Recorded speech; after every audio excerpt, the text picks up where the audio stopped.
when you think about the risks, I mean, David's written about some of the risks, some of the moral, social risks that we have, or could be looking at here imminently.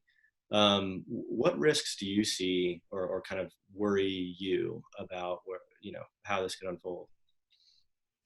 I suppose one risk is a kind of freezing of the global economy in the broadest sense. Mm, Uh, I'm not overly attached just to mere numbers or mere dollars, but economy in its original broader meaning is all the ways that we steward the world together. And as a Christian, I understand our kind of human vocation is to make something of the world. And we do that in the broadest sense economically through shared activity that exchanges value. And we may be not just in the midst of a kind of 2 week cessation in that, but a multi-year cessation in being able to have that kind of healthy creation of value together.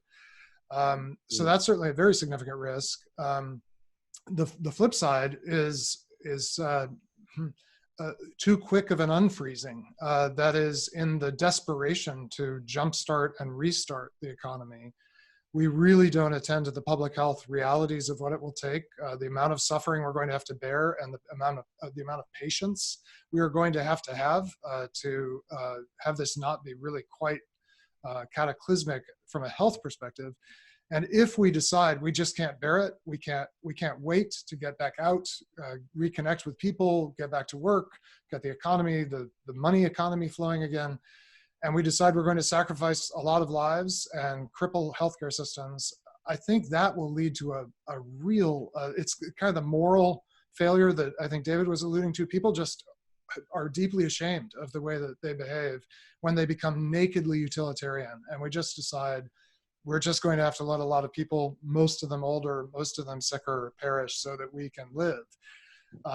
And I think the Roaring Twenties were kind of a subconscious working out of that frenzied kind of failure to reckon with what had been sacrificed.